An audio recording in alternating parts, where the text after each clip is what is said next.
They told me family was the only thing that would never lie to you. My mother said it every Sunday, as if repeating a prayer would make betrayal impossible, and I believed her until the day I found the papers. I remember the exact moment. The drawer under my father's old desk, the way the dust lifted like a small confession when I slid it open, and the way my hands betrayed me by shaking. Because what looked like tidy accounting columns was actually a map of how my life had been stolen from me. That paper trail was all cold numbers and warm deceit, signatures that weren't mine, transfers signed with my name, and a neat little line that said "Transfer of Guardianship," with a date stamped in a font everyone assumed was official. I stared at those lines until the kitchen light blurred into a halo and I felt something detach in my chest. You think you know who you are until someone else redraws the outline of your life and calls it necessary change. My brother had redrawn it. My mother signed. They called it "For the Good of the Family." They said it was business. They said it was my fault I hadn't fought harder. They wanted me to disappear so their picture could look perfect again. I didn't scream. I sat down at the table and pretended I was reading a recipe, because pretending was the only armor I had left that night. I let them keep the house, the status, the smiles and family photos. I let them keep the small trinkets and their polite condolences. I let them believe I was broken, because if they expected me to crumble publicly, they were going to be wrong in a way they wouldn't survive. I vanished the way a ghost vanishes, slowly, without drama. I moved into a rented room with nothing but a backpack and a terrible calm. I took long walks where the city did not know my face, I took a job that didn't ask questions, and I learned how silence could be louder than any accusation. People drifted away if you lowered the volume of your life. That was the point. The less I called, the less they had to prove they were triumphant. Meanwhile, like a patient sculptor, I began to chip away at the foundation their victory rested on. Not with knives or threats. I am not a story of explosions and blood, but with exposure, with truths that everyone had kept quiet because they were convenient. I learned to listen to the soft hum of things people thought they had buried. The banker who made hurried phone calls in the lobby, the family friend who avoided eye contact at weddings, the contractor who remembered signatures poorly. I collected stories the way other people collected stamps, until the edges made a pattern. I found small inconsistencies. A ledger that didn't add up, an email that made a late-night transfer look like a lie, a witness who suddenly remembered a conversation after years of convenient forgetfulness. Each thread alone was not dangerous. Together, they were a rope. I did not use it to strangle, I used it to reveal. I learned the art of quiet amplification, how to make a rumor into a question, and a question into an investigation. I let the world see me as I needed them to, calm, harmless, almost sheepish. I smiled at family events when the camera flashed and my brother stood beside my mother like a polished coin, the way he always loved to be. I let him think his smugness had won. He laughed too loudly at my new life, cut remarks into the conversation, meant to remind everyone I'd been the problem. He liked that kind of cruelty, it suited him. But behind my quiet there was a steady, surgical plan. I found a lawyer who didn't love spectacle and a private investigator who loved truth more than money. They were two people whose ethics fit into the narrow corridors I was allowed. We did not dramatize anything. We documented. We compiled evidence in sober stacks that would stand in a courtroom and not in a tabloid. I will not tell you how to dig up evidence. I will tell you how it felt to hold each piece like a small, righteous ember. When the accountant's ledger showed a pattern of misappropriated funds, when the confidential emails my brother thought were deleted revealed a campaign of deceit, when a notarized witness quietly confirmed that signatures had been forged, each fact added weight to the book I was writing silently about them. I could have shouted. I could have stormed into the house at midnight and smashed every family heirloom. But vengeance that screams is often cheap and quickly forgotten. I wanted a slow collapse, a restructuring of the truth so precise that their comfortable life would not just be taken, it would be corrected. The best part of planning is the patience. Revenge is not a fever, it is a cool, deliberate winter. I stored proof in more places than one. I sent copies to secure servers, dropped printouts in safe deposit boxes, gave trusted people excerpts without their knowing the whole story, small leaks that would become currents. I watched as my brother's confidence flickered when he noticed the first smile vanish at family dinners, when his partners suddenly grew polite and distant. He blamed the market, he blamed stress, he blamed me, everything but the thing that was happening. His image was shifting under his feet. People who rely on perception crumble when perception turns. There were moments I nearly betrayed myself.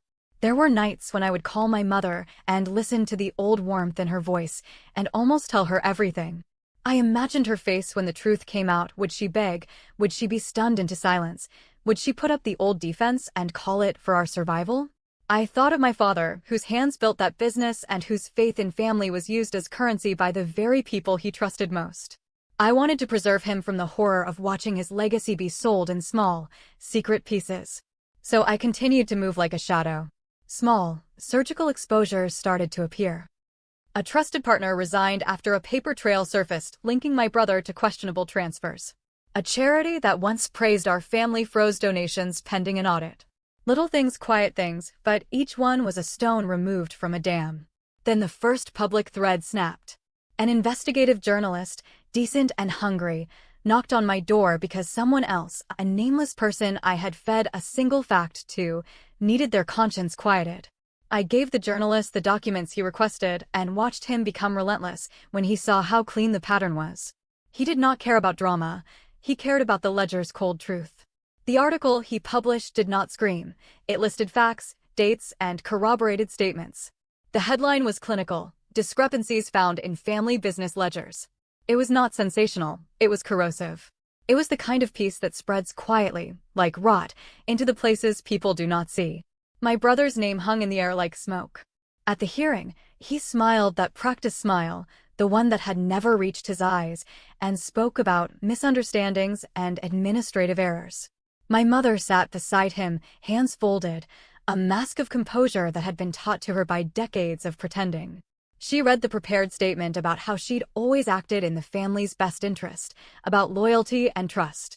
I watched them from the back of the room, wrapped in an ordinary coat, notebook closed, face unreadable. The judge's gavel came down on technicalities and account corrections, but it also opened an audit that would not stop at polite excuses. Contracts were re-examined. Signatures compared. Board members who had looked the other way saw their own reputations at stake and began to talk. The house of polished veneers had termites in the beams. My brother began to panic in private. He called me once in the middle of the night, voice thin and strained. "Why are you doing this?" he asked, somewhere between accusation and pleading. I said nothing for a long time. Silence has always been a better answer than any speech. Finally I said, "You taught me how to be patient." I could hear him swallow. He begged in those calls, offering money, apologies that tasted like coal, promises to return whatever he'd taken. He offered to surrender everything if I would only let the family keep its image. I listened, not because I wanted to hear his excuses, but because every lie he told me in that voice helped me build the final architecture of ruin I intended to place around him. The legal process can be ruthless without needing cruelty. It pares down the glamorous to the factual. Paperwork stripped his bravado away. People who had been complicit suddenly had to pick sides. I had to muscle through petty courtroom politics and lawyers' games, but that was all part of the plan, to make him fight publicly and to watch him produce no warmth, only desperation. What he did not anticipate was the social unraveling. Once the audits recorded the transfers, once the clients learned there had been deliberate obfuscation, the company's vendors began to pull contracts. The charity boards refused to be associated with scandal. Our family name, once a banner at community events, became a small, whispered footnote in conversations. I watched his friends distance themselves in a way that was surgical, not a breakup of hatred, but a practical unpairing.